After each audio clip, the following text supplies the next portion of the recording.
Hey, good morning, everybody. How you doing? I'm Dr. Boyce Watkins from Your Black World and the Black Business School. I'm getting up. I'm getting ready. It's my last day before I move to Guyana, which is in South Africa. It's on the coast. Sorry, I said South Africa. I meant to say South America. I guess I got Africa on my mind because it's actually a country that's filled with black people, beautiful black people. So I get a chance to learn more about black people around the world.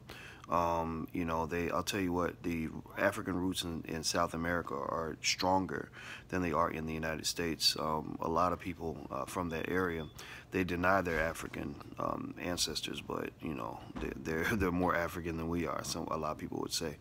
But anyway, are you ready to go? Okay, take your time. Well, let me know when you're ready. So anyway, I'm about to go out. That's why I'm asking if it's time to go. But yeah. So hey. So basically, I was reading a story today about Colin Kaepernick and how the NFL is losing millions of dollars over the Colin Kaepernick situation, and I thought that was really interesting. And I was trying to figure out, like, okay, why are they losing money? And it's funny, the argument by the conservative who wrote the article at Forbes was that the NFL is losing money because white people are mad because black people are quote unquote disrespecting the flag, which totally defeats the idea that by not addressing the deaths of black men, they're disrespecting human life. But of course, they don't pay attention to that stuff. But then there's another side to the argument as well, where they're probably losing money because a lot of people who support Kaepernick are not watching the NFL. I know that I'm not watching. I'm boycotting. I'm not holding any Super Bowl parties or going to any Super Bowl parties. So I think they're kind of losing on both sides. They're losing from the racist people who don't give a damn about black lives, and then they're losing from the people who don't support the NFL anymore, especially given the NFL has made so much money from black men and destroyed so many black male lives. They owe black men. They owe us. They make billions of dollars from the fact that we don't just play the sports, but we also watch the sports. I don't know if I mentioned this to you guys before, but one of my friends that works at ESPN, one of our moles, who works at this company, he told me that the ESPN's show First Take, that they started putting black people on it because they found out that their number one audience was, or one of a big chunk of their audience was black men who are unemployed. So there are people who benefit and exploit the fact that black men are not economically strong, that there's a lot of them are sitting at home because they can't get a job. And that's what, part of what I've always talked to you guys about how in American capitalism, if you don't know how to be a player, you will truly get played. If you don't know how to find tools for yourself, then you will be a tool for somebody else. If you can't own something, then someone will own you. And so ESPN said, well, shoot, we got all these unemployed black men sitting at home. We might as well get rich off of that, and that's what it is, So I think Cap is, I respect the fact that he's standing strong. I saw Jason Whitlock, on Twitter, and he seems to not support it. He seems to think the NFL has been good to black people. I don't agree with that. I think that he is misguided, in a lot of areas.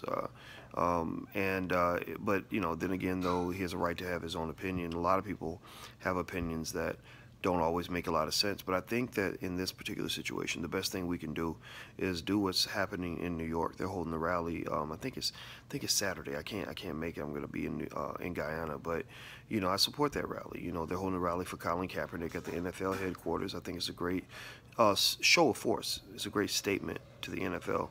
I think they should disrupt the NFL, at least disrupt their ability to make money in the black community. We can't control what white folks do. I told you, white people ain't never going to stop being white. They're going to keep being white as long as they're human. And all we can do is show white people what it means to be black. And being black means that you take a stand for the lives of your young people. You do what's right. You can't let entertainment, that's provided by massa to convince you that somehow the deaths of your children don't matter, and I'm glad to see people are taking a stand on this. And the best way to really make the NFL pay is to make them pay economically. That means not watching any of their games. It means not buying any of their apparel. It means doing whatever you can, not even watching sports shows. ESPN, in case you haven't checked, ESPN is actually struggling a little bit economically because the subscriber levels have been dropping. I'm not watching ESPN. I'm not watching any of that. Maybe if you want to watch the replays on YouTube, so you're not giving them money, do that if you want to. But I guess you give them a little bit of money, but from the ad rev, but it's not as much as you're giving them when you watch on cable. table. So anyway, I am about to run. I gotta go get ready for Guyana. I'll keep you guys posted in my progress as I take the trip. You know, I think this can be an educational experience for all of us, and those of you who've been riding with me, you know, who love being a part of what we're doing. I love you too, and I love being a part of you. I ride with you, you know. Maybe this is a chance for us to all enjoy Guyana together. And if I find out anything interesting about the country or the University of Guyana, I'll share it. You know, maybe it's a place that all of us can support. You know, we need to support black people around the world, not just in the U.S. And I personally am working to overcome my own American selfishness, where we tend to notice what's happening in the U.S., but we don't notice what's happening all around the world. So black people around the world are dealing with all kinds of stuff, and I think that we should support them because we are the richest brown people on earth, pretty much. You know, being in the United States, one benefit is that we have more spending power than most countries do, and more. In fact, I don't want to call it spending power anymore. I think we should call it investing power. So that way we can think about what we're going to do with our money as opposed to just give it away. So anyway, I'm going to go. Don't forget, make sure you sign up at drboycewatkins.net. That's drboycewatkins.net. Because again, I'm under a Facebook ban. It's probably going to continue. They're probably never going to let me back in permanently.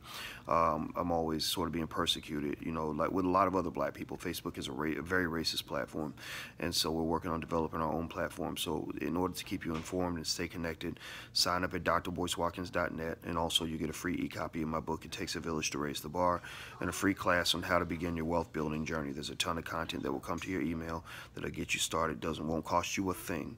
Will get you and your family a chance to begin your process toward building your own family economic empire. Don't go lean on somebody else's empire in order to have your shot at greatness. You build your own. You build your own. Build your own. You build your own, then they'll be coming to you. They'll be begging you. They'll be trying to learn from you, and that's what being black is all about. All right, so I'm about to go. Have an awesome day, and I'll talk to you guys soon. Peace.